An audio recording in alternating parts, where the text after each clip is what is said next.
Ia terus mengalir deras dari puncak Gunung Mesurai, turun ke hutan menyebar ke beberapa sungai, air terjun, dan danau Depati 4, Desa Rantau Kremas, Kecamatan Jangkat, Kabupaten Merangin, Provinsi Jambi.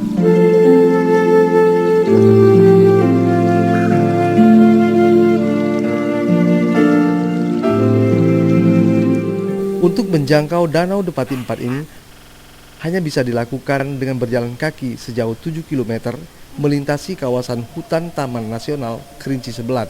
Danau alam yang terletak di kawasan bentang alam vulkanik di sekitar Gunung Mesurai ini dikenal masyarakat setempat dengan sebutan Danau Depati 4. Yang berasal dari Desa Rantau Kremas mengatakan danau ini dipelihara oleh 4 depati. Bagian timur dan selatan danau dikuasai oleh Depati Gento Rajo dan Depati Pamunca Alam Tiang Agamo.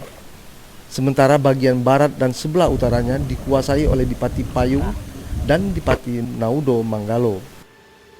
Hal inilah yang menjadi alasan kenapa danau ini diberi nama Danau Depati 4. Luas Danau Depati 4 ini mencapai 271 hektar lebih dengan ketinggian 1.200 meter di atas permukaan laut yang dikelilingi hutan primer dalam kawasan Taman Nasional Kerinci Sebelat.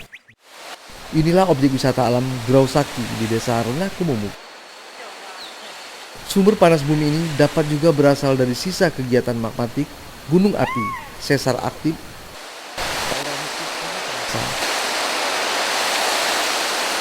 yang pada gilirannya nanti dapat menjadi ikon wisata di Provinsi Jambi. Lokasi Grau Sakti ini terletak di dalam kawasan bentang alam vulkanik Gunung Mesurai, Desa Renah Kemumu, Kecamatan Jangkat, Kabupaten Merangin.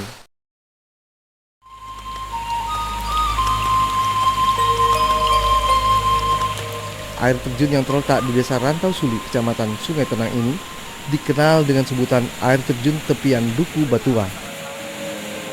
Di belakang air terjun yang tingginya mencapai 90 meter lebih ini terdapat sebuah lubang menyerupai goa yang menyimpan cerita misteri di tengah masyarakat.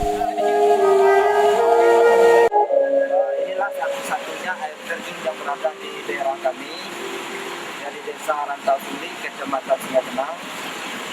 Menurut sejarah orang tua dulu, dinamakan air terjun Dukun Batua, Desa Rantau Suli. Dukun Sakti itu yang tempat mandinya di sini gitu. Nah, jadi dinamakanlah air terjun Dukun Batua, Desa Rantau Suli.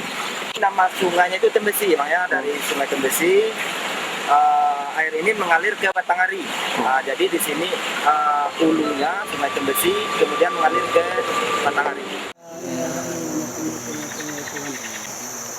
Inilah rambut panjang jatuh, yaitu peninggalan nenek moyang kami yang telah mendahului kami sekitar 400 tahun yang lalu. Ini rambut ini berukuran panjang 2 meter 40 cm. Dan rambut ini dipotong sebelum beliau meninggal dunia. Jadi rambut ini kami pusakakan sampai saat sekarang. Jadi beliau inilah ya, sebagai orang pertama yang membuka daerah Dusun Renah Kepayang ini. Beliau La ilaha illallah, la ilaha illallah.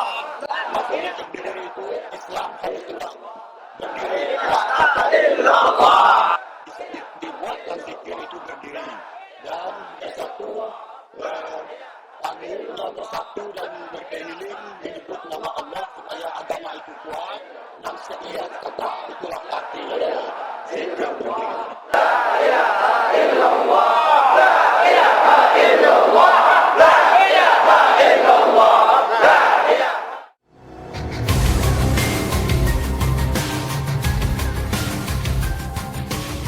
Inilah Desa Muara Madras, ibu kota Kecamatan Jangkat, Kabupaten Merangin, Provinsi Jambi.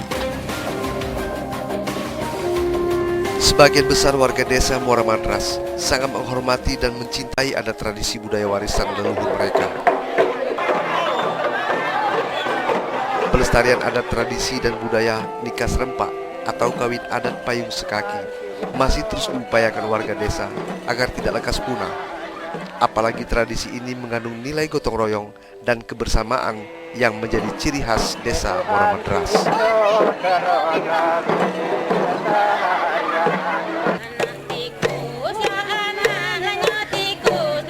Kawin adat payung sekaki adalah simbol kebersamaan tulung menudung bak daun sirih Yang kuat membantu yang lemah, ringan sama dijinjing, berat sama dipikul. Ikat pinggang melambangkan bahwa rencana pernikahan tidak boleh batal. Hal ini tertuang dalam kata adat, bilo urung dari laki-laki emas hilang, dan bilo urung dari perempuan emas gando. Artinya, bila perundingan ini dibatalkan oleh pihak laki-laki, maka mas kawin yang telah diberikan akan hilang. Tetapi bila dibatalkan oleh pihak perempuan, maka mas kawin akan kembali menjadi 2 kali lipat. Wali dari Ahmad kami persilakan untuk Saya nikahkan engkau dengan anak saya Siti dengan maharnya seperangkat alat sholat tunai. Kamu terima nikahnya Siti dibayar dengan seperangkat alat sholat dibayar tunai.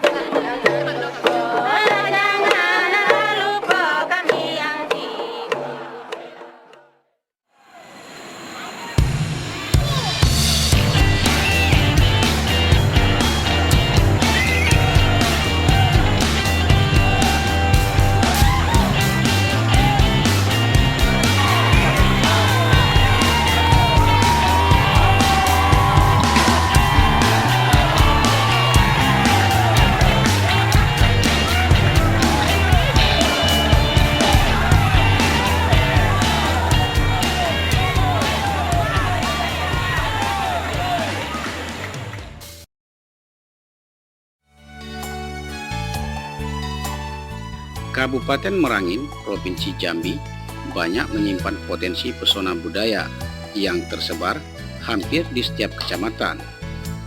Hal ini dibuktikan masih terpeliharanya kultur budaya, adat istiadat masyarakat dalam menjalani kehidupan sehari-hari.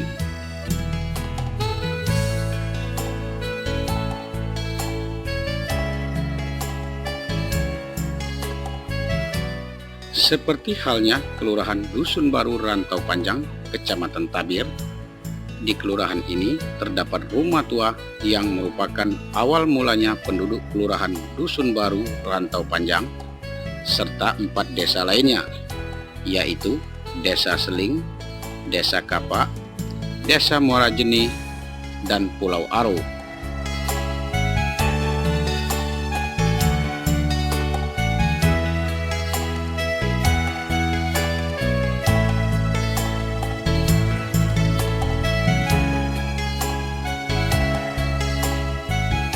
Awal mula berdirinya rumah tua ini menurut M. Kasim Samad, salah seorang riu atau saat ini lebih dikenal sebagai penasihat adat. Rumah tua ini diperkirakan dibangun pada tahun 1110 Masehi oleh 60 pesaken atau pasangan suami istri. Ke-60 pesaken ini keturunan Melayu Malaysia dan Kerajaan Sriwijaya. 60 pesaken tersebut merantau mencari kehidupan dan tempat tinggal untuk bermukim. Hingga pada akhirnya 60 pesaken atau pasang suami istri tersebut memutuskan untuk tinggal dan membangun rumah. Lokasi rumah yang dibangun tempat bermukim tersebut oleh 60 pesaken dinamakan Rantau Panjang, yang saat ini menjadi Kelurahan Dusun Baru Rantau Panjang, Kecamatan Tabir, Kabupaten Merangin, Provinsi Jambi. Namun dari 60 pesaken, hanya 19 pesaken yang tinggal menetap di rumah tua ini. Rumah tua ini diperkirakan berusia lebih kurang 900 tahun. Ini terlihat dari silsilah keturunan penghuni rumah tua tersebut. Siti Rahma, ahli waris penunggu rumah tua saat ini berusia 60 tahun. Siti Rahma sendiri merupakan ahli waris keturunan yang ke-13. M. Kasim Samad mengatakan pewaris pertama rumah tua ini yaitu Undap Pinang Masa. Kemudian pewaris selanjutnya yaitu Ombak Laut, Ombak Jalo, Nigil, Siti Gaga, Sepingkil, Sri Marajalelo, Maimah, Timah Hitam dan Siapa, serta Sipah, Bidah Sedap, Mendat, dan Siti Rahma.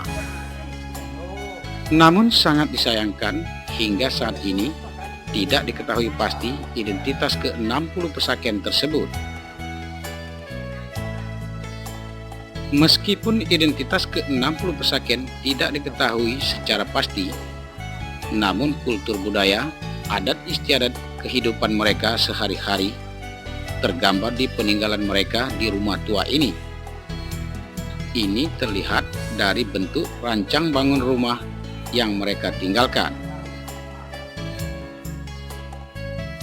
Bentuk rancang bangun rumah tua ini memanjang dan memiliki luas bangunan 8 meter kali 12 meter dengan tiang sebanyak 12 tiang dan 5 ruangan, yaitu ruang selahik bendil, selahik bendul, ruang malik melintang, ruang gaho, dan pelamban. Masing-masing ruangan ini hanya dibatasi dengan tinggi rendahnya lantai ruangan dengan ukuran 30 hingga 40 cm. Setiap sisi tiang rumah maupun ruangan mempunyai makna tersendiri. Tiang rumah misalnya dengan 16 persegi. Ini berarti 16 keturunan yang sudah ditentukan dari 60 pesakit sekaligus sebagai pemuka adat. Sementara fungsi 5 ruangan yaitu ruang selahik bendil berfungsi sebagai tempat duduk tamu kehormatan. Ruangan ini tidak boleh ditempati oleh orang lain selain tamu. Ruang selahik bendul, ruangan ini diperuntukkan bagi tuan rumah atau warga masyarakat. Ruangan malik melintang, ruangan ini dikhususkan bagi pemuka adat seperti keturunan 16 yang tergambar pada tiang rumah. Ruang gaho, ruangan ini diperuntukkan bagi para pekerja atau orang-orang yang bekerja menyiapkan segala sesuatu keperluan dalam suatu kegiatan kenduri atau perhelatan lainnya. Sementara ruang pelambahan ini melambangkan segala sesuatu bersifat kotor termasuk niat, bermaksud jahat, atau perkataan kotor hendaknya ditinggalkan di tempat tersebut, sehingga saat memasuki keempat ruangan di dalam rumah tua sudah berhati bersih dan mulia. Dengan demikian segala persoalan yang dihadapi dapat terselesaikan secara baik, arif, dan bijaksana. Sementara ke-12 tiang penyangga rumah ini masing-masing dihiasi canggo.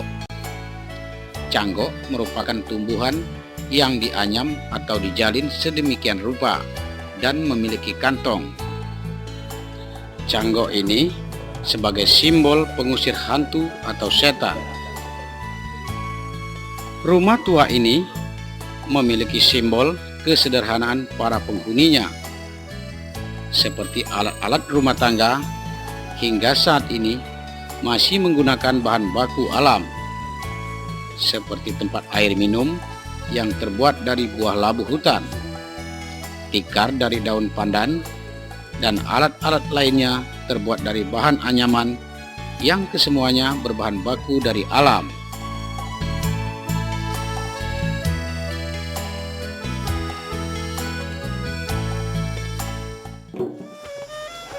Gua Sengayau misalnya terletak di atas perbukitan dengan jarak tempuh dari desa Sungai Pinang lewat jalan lebih kurang 10 km. Sedangkan jarak tempuh dari jalan desa mendaki bukit menuju Gua Sengayau lebih kurang sepanjang 800 meter. Gua Sengayau ini memiliki kekhasan tersendiri. Ini dikarenakan di dalam gua banyak terdapat ruangan-ruangan yang cukup luas dan terbentuk secara alami.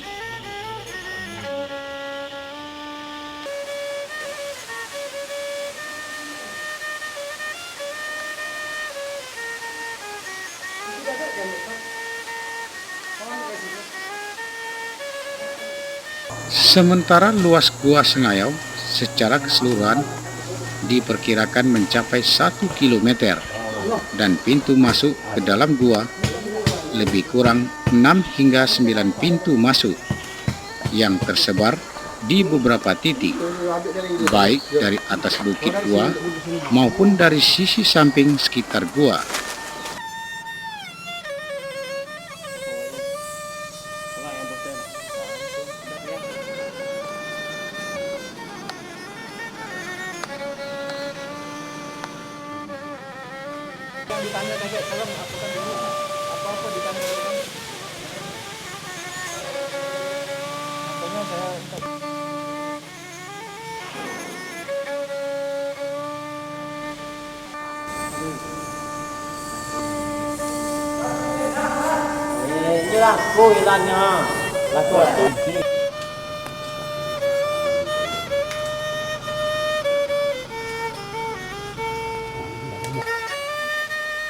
Tetesan air dari langit-langit gua maupun yang mengalir di setiap celah atau dinding gua secara alami menjadi batu dan membentuk ukiran yang tiada tara indahnya.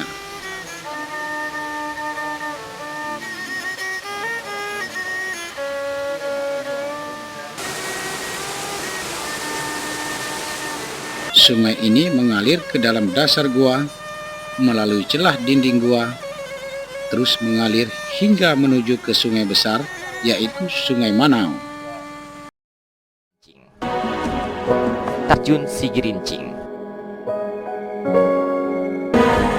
Meskipun mereka harus berjalan berbatuan untuk sampai di pusat air terjun, masalah tersebut tidak menyurutkan semangat tim hunting, karena setibanya di lokasi air terjun, kepuasan terbayar dengan kejernihan dan suasana dingin pada air terjun Sigirincing.